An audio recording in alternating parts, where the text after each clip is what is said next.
조갑제TV 시청자 여러분 안녕하십니까. 2020년 10월 27일 정오를 넘어서 30분이 지났습니다.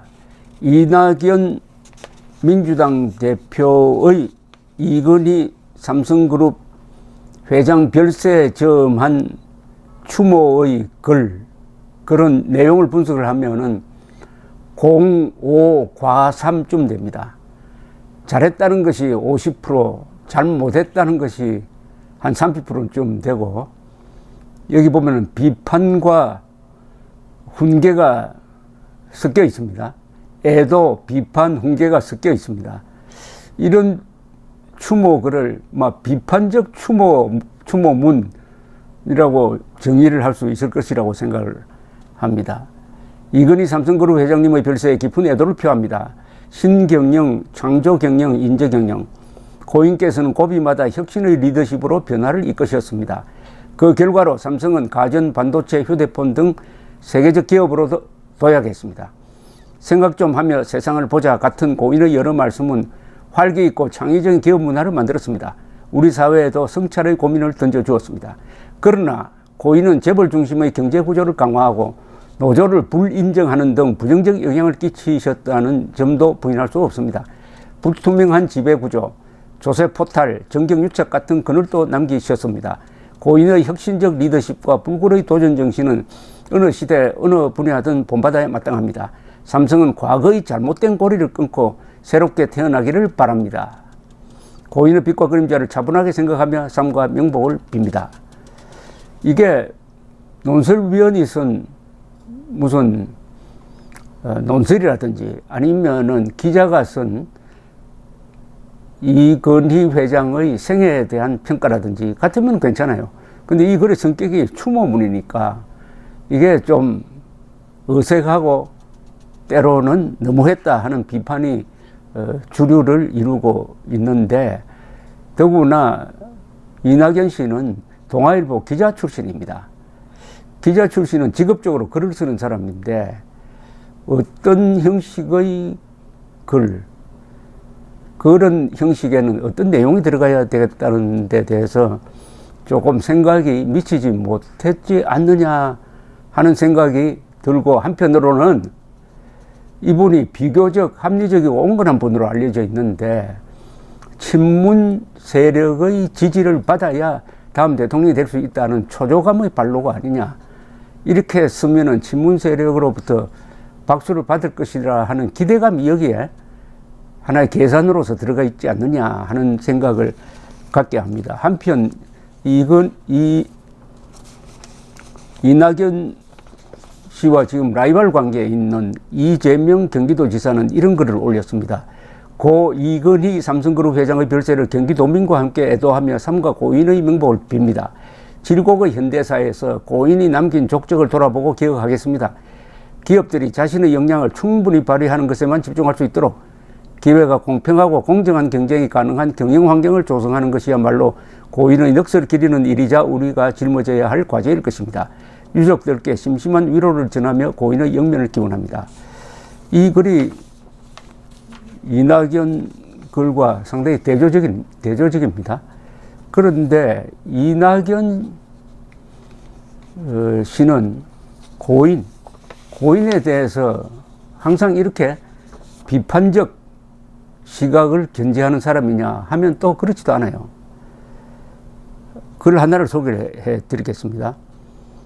위대했으나 금소하셨고 금소했으나 위대하셨던 백성을 사랑하셨으며 백성의 사랑을 받으신 주성님의 삶 앞에서 한없이 작아지고 부끄러워집니다. 2018년 9월 26일 대한민국 국무총리 이낙연. 주성님의 삶 앞에서 한없이 작아지고 부끄러워집니다.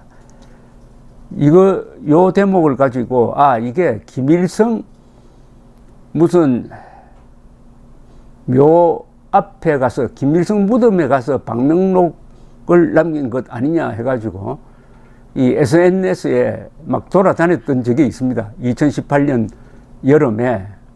그러니까 참다 못한 이낙연 국무총리가 그런 가짜뉴스에 속지 마라 라고 하면서 자신이 쓴 이 글을 이 글을 올렸는데 여기서 주석님이라 하면 누구냐?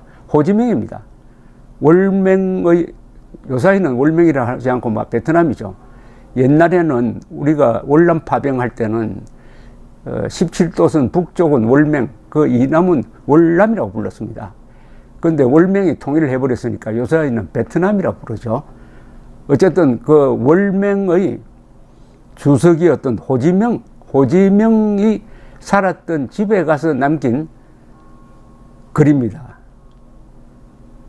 그러면은 그렇게 해도 되느냐? 그렇지 않죠. 호지명이가 누굽니까? 호지명은 우리 국군의 적이었습니다. 우리 국군이 약 30만 명이 월남전선에 가서 약 5천 명이 죽었습니다. 우리는 미국과 함께 자유 월남을 공산 침략으로부터 지킨다는 대의 명분이 있었습니다. 우리의 국군의 적장이었습니다. 적장이었습니다. 호지명이가 살았을 때는 베트남과 한국은 수교도 하지 않았습니다. 명백히 대한민국의 적이었습니다. 적장이었어요. 적장 앞에서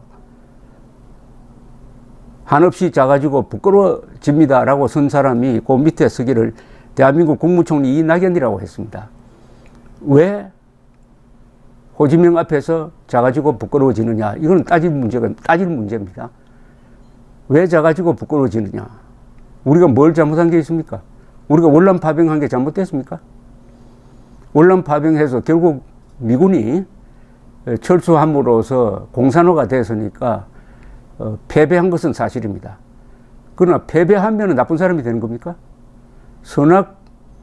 선악은 승패와는 별 관계가 없어요. 우리가 자유를 지키기 위해서 파병한 것은 지금도 자랑할 만한 겁니다. 월남 파병을 통해서 우리가 해외 건설하는 노하우를 알았습니다. 그래서 1973년에 오일 쇼크가 일어나니까 돈이 몰리는 저 중동 건설 시장으로 진출을 해가지고 거기서 대성공을 거두어가지고 석유 위기를 극복할 수가 있었습니다. 그 출발점이 월남 파병이었어요. 그런데 왜 부끄럽죠? 우리가 지키려고 하는 것은 월남의 자유였습니다. 그런데 지키지 못했어요. 공산 통일이 됐거든요. 그런데 공산 통일된 베트남이 지금 어떻게 하고 있습니까? 오히려 자유시장 경제 쪽으로 가고 있습니다. 더구나 아주 아이러니한 것은 이건희 회장의 삼성전자가 베트남에 진출해가지고 얼마나 많이 생산하느냐. 거기서 수출하는 게 베트남 전체 수출액의 한 30% 됩니다.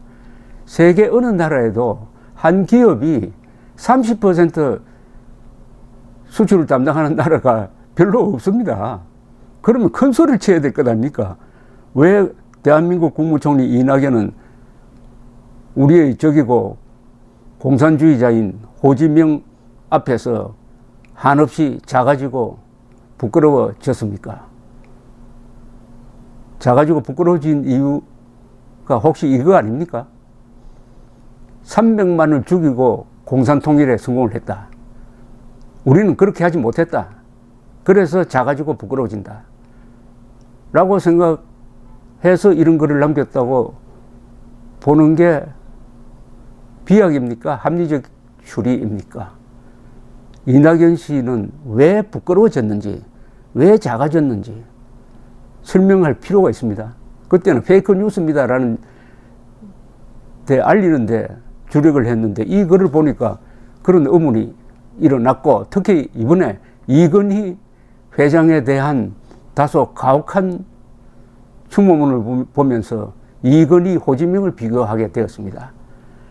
호지명이가 위대했으면은 이건희는 위대했다는 말을 한 10번쯤 해야 될 겁니다. 위대했던 이건희 회장, 이렇게 이야기해야 되죠. 무력이 판치는 세상에서는 영웅 호걸이 위대해집니다. 나폴레옹, 알렉산더, 시저 같은 사람. 그러나 지금은 자본주의 세상에서는 돈을 버는 기업인이 영웅입니다. 그런 점에서는 이건희가 호지명보다 훨씬 더 위대한 사람입니다. 미친 영향도 그렇고, 호진명은 300만을 희생시켰습니다. 이건희 회장이 이런 어마어마한 기업을 만드는데 몇 사람 희생시켰어요? 단 한 사람이라도 희생시킨 적이 있습니까? 그러면 왜 한없이 작아지고 부끄러워집니까? 작아진다는 말은 이게 참 기분 나쁩니다. 지금 대한민국과 베트남의 국력 차이가 얼마입니까? GDP 기준으로 제가 지금 한국이 50, 북한의 50배니까 베트남의 하여튼 몇 배쯤 될 겁니다. 몇 배. 인구는 베트남이 대한민국 한 반, 대한민국의 2배입니다. 1억입니다. 이거 큰 나라입니다. 베트남이. 그런데 베트남이 작은 나라죠. 경제력으로 비교하고.